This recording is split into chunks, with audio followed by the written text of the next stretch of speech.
We assure that your child achieves what others just dream of.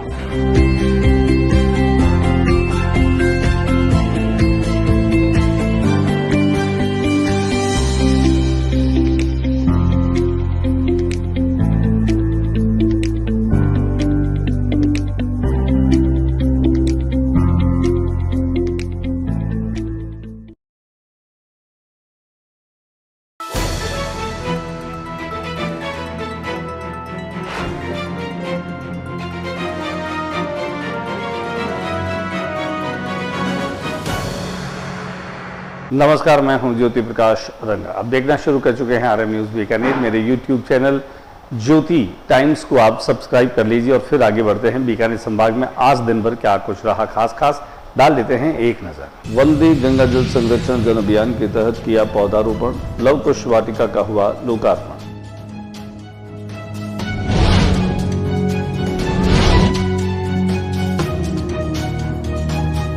गिद्ध संरक्षण की दृष्टि से महत्वपूर्ण स्थान है जोड़बीन।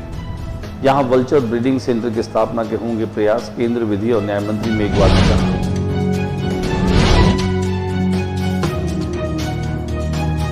मुख्यमंत्री की हरियाणा राजस्थान की संकल्पना को मूर्त रूप दे रहा है वन विभाग।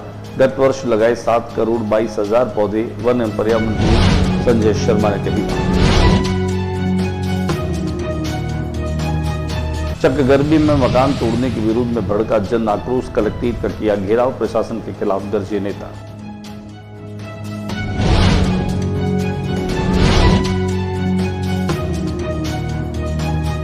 सात दिन में बिजली सप्लाई शुरू करें, नहीं तो बड़ा आंदोलन होगा, कहा विश्राम Ciaz.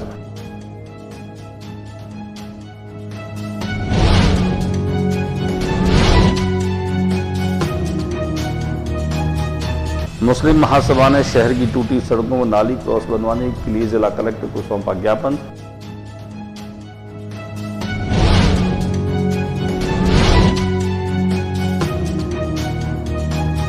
Public relations and allied services association of Rajasthan प्रसार का राज्य स्तरीय सम्मान समारोह जिला उद्योग संघ सभागार में।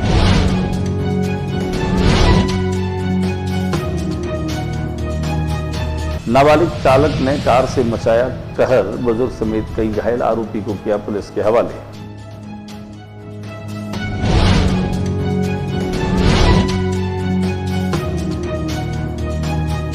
MGSU करवाएगा प्राकृतिक चिकित्सा पद्धति का सर्टिफिकेट कोर्स।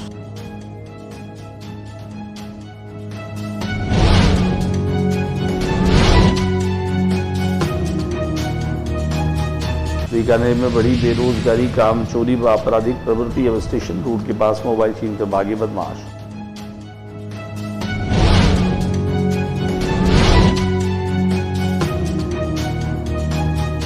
वन एवं पर्यावरण मंत्री पहुंचे सर्किट हाउस, भाजपा कार्यकर्ताओं ने किया स्वागत।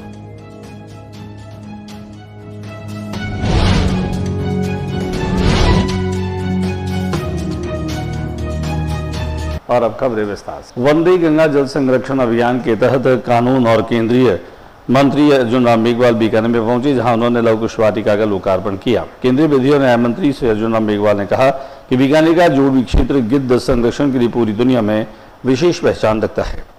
दुनिया में विशेष पहचान रखने वाले इस क्षेत्र में 7 दुर्लभ प्रजातियों के गिद्ध प्रतिवर्ष अक्टूबर-मार्च तक आते हैं और उसके मद्देनजर वल्चर ब्रीडिंग सेंटर की स्थापना की दिशा में भी कार्य किया जाएगा। मेघवाल ने सोमवार को जोड़बीन में वंदे गंगा जल संरक्षण जन अभियान तथा लव कुश वाटिका लोकार्पण कार्यक्रम के दौरान ये बात कही थी।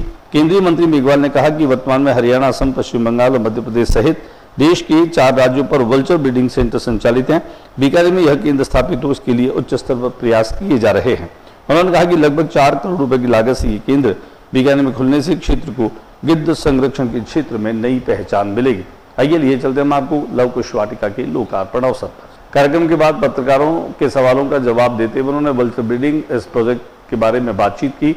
मेघवाल ने यह भी कहा कि बीकानेर जो है अब वह विकास की रफ्तार पकड़ रहा है, लिहाजा उन्होंने वंदे गंगा जल संरक्षण अभियान के सवालों का भी जवाब दिया और गिद्ध संरक्षण के लिए और वल्चर ब्रीडिंग के इस सेंटर को स्थापित करने और इसे आगे बढ़ाने की बात भी उन्होंने कही। देखिए क्या कुछ कहा केंद्रीय कानून मंत्री अर्जुन राम मेघवाल ने।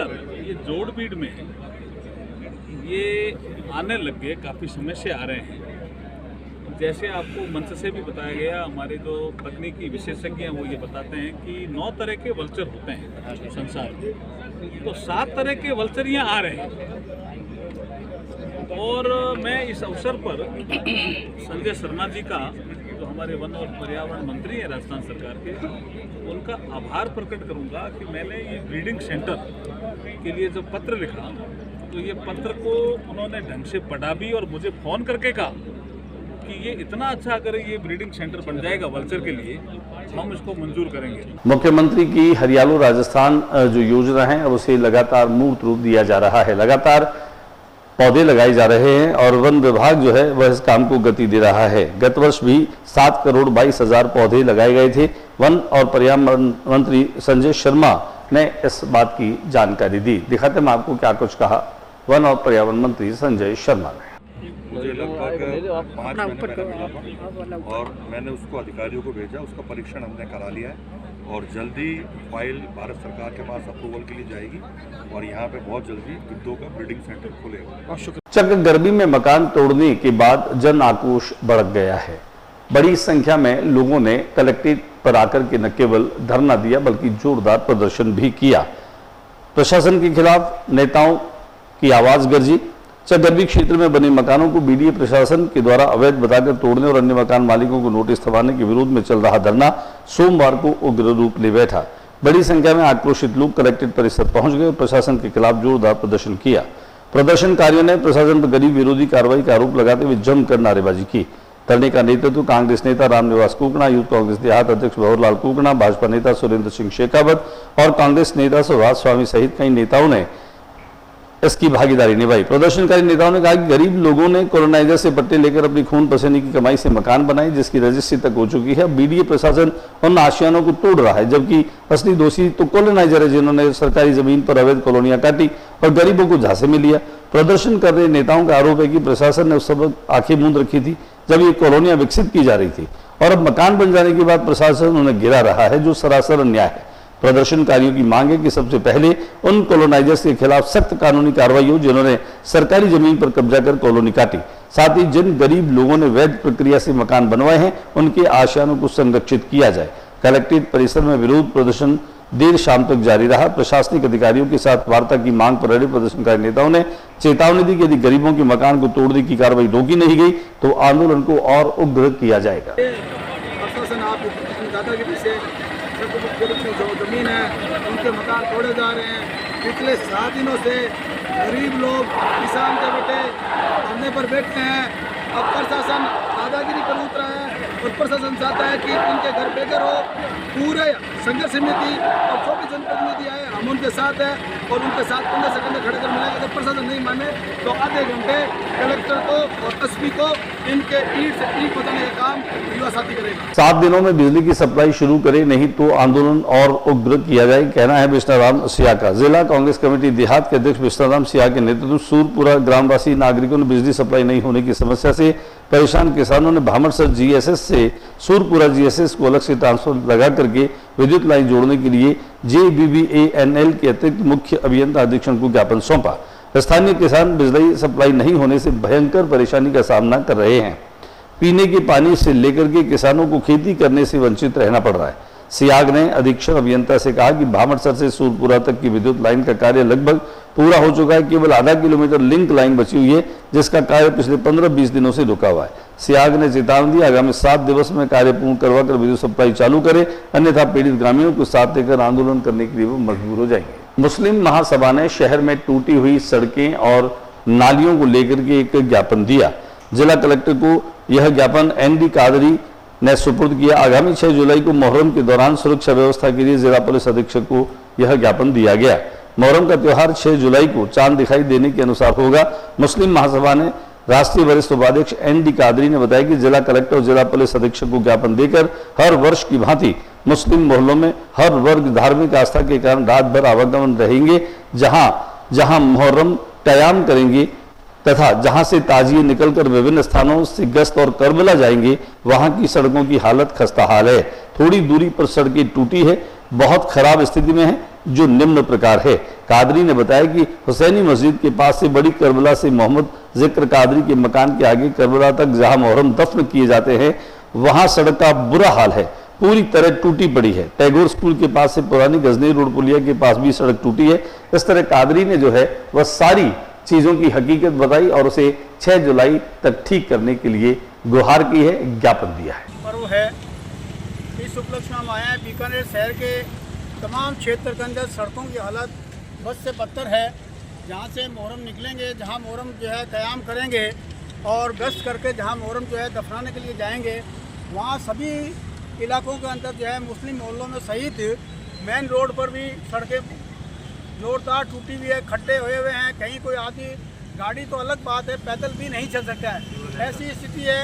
और नालियों के जो है क्रॉस लब्बो लबाब जितनी भी बातें थी वो कादरी साहब ने बता दी है।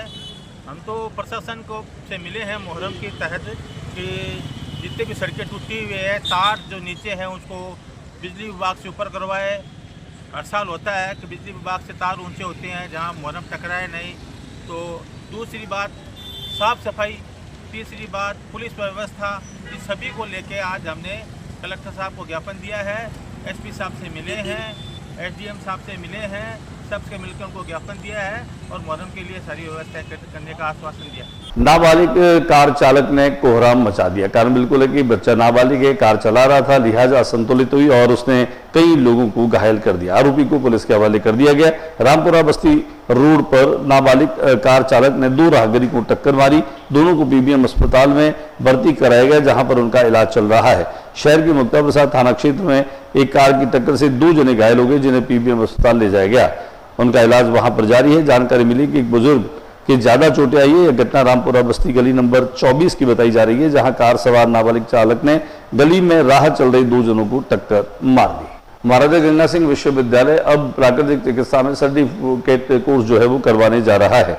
विद्यार्थियों को प्राकृतिक चिकित्सा और योग की जानकारी देने के लिए महाराजा गंगा सिंह विश्वविद्यालय ने गंगा शहर से राजस्थान प्राकृतिक चिकित्सा केंद्र के साथ एक MOU किया है, जिसके तहत सर्टिफिकेट कोर्स प्रारंभ किया जा रहा है। इसके माध्यम से प्राकृतिक चिकित्सा में 5 वर्षीय कोर्स करवाकर प्राकृतिक चिकित्सा पद्धति का ज्ञान दिया जाएगा। पत्रकारों को MOU की जानकारी देते हुए विश्वविद्यालय के कुलगुरु आचार्य मनोज दीक्षित ने बताया कि इस कोर्स के लिए प्रवेश परीक्षा आयोजित की जाएगी। 40 सीटों की निर्धारित कक्षाओं में न्यूनतम 40% अंक वाले विद्यार्थी इस कोर्स के लिए पात्र होंगे। इसके तहत अब थ्योरी की पढ़ाई विश्वविद्यालय में होगी और प्रैक्टिकल प्राकृतिक चिकित्सा केंद्र में आयोजित होंगे। दोनों संस्थानों के मध्य विगत दिनों MOU हुआ। उन्होंने बताया कि कोर्स में प्रवेश के लिए आयोजित प्रवेश परीक्षा की विज्ञप्ति निकाल दी गई है। इसमें दक्ष शिक्षकों द्वारा विद्या संबल योजना के तहत अध्यापन करवाया जाएगा। दीक्षित ने बताया कि राजस्थान प्राकृतिक चिकित्सा केंद्र के साथ हमारा MOU हो गया है। नई शिक्षा नीति के तहत यह तय हुआ कि भारतीय ज्ञान परंपरा की जो भी चिकित्सकीय पद्धतियां हैं उनमें भावी पीढ़ी को शिक्षित किया जाए। इसके तहत हमने प्राकृतिक चिकित्सा केंद्र से समझौता यानी MOU किया है। विद्यार्थियों को प्राकृतिक चिकित्सा में शिक्षित किया जाएगा। सर, ये हमारी चिकित्सा केंद्र के लिए एक कहते हैं कि एक पहला स्टेप है, जो कि नई चीज़ों में, नए आयामों में नवनिर्माण, नवाचार, इन सारी चीज़ों को बढ़ावा देगा।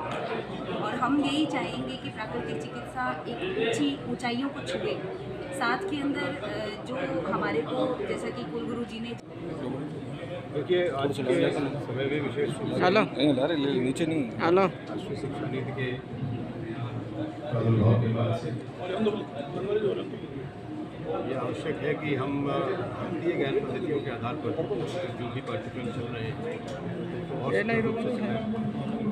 उसी श्रृंखला में महाराजा गंगा सिंह विश्वविद्यालय और राजस्थान ये तो पूरे देश में बेरोजगारी और बेकारी बढ़ती जा रही है। बीकानेर भी उससे अछूता नहीं है। लगातार आए दिन चैन झपटने की और पर्स छीनने की जो घटनाएं हो रही हैं वैसी बात का प्रमाण दे रही है। बीकानेर में भी स्टेशन के सामने एक घटना हुई जिसमें खास तौर से मोबाइल छीन करके बदमाश भाग गए।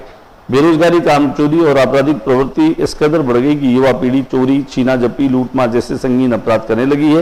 पिछले कुछ वर्षों में विशेष तौर पर कोरोना के बाद आपराधिक घटनाओं की संख्या बढ़ी है। पुलिस लगातार ऐसे बदमाशों को जेल में डाल रही है, बावजूद उसके अपराध थम नहीं रहे। बीती रात भी कोटगी थाना क्षेत्र में 2 बदमाशों ने एक राह चलते युवक के साथ छीना झपटी की वारदात कर डाली। घटना स्टेशन रोड धोबी तलाई गली नंबर 8 की है।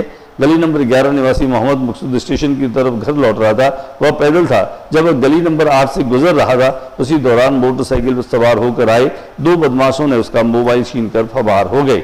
मोबाइल उसकी शर्ट की जेब में था। मकसूद ने कोटगेट पुलिस को इसकी सूचना दी। पुलिस आरोपियों की तलाश कर रही है। राजस्थान सरकार के वन और पर्यावरण मंत्री संजय शर्मा का सर्किट हाउस में भारतीय जनता पार्टी के कार्यकर्ताओं नेताओं ने जोरदार स्वागत किया। दिखाते हम आपको उनके स्वागत सत्कार की कुछ तस्वीरें।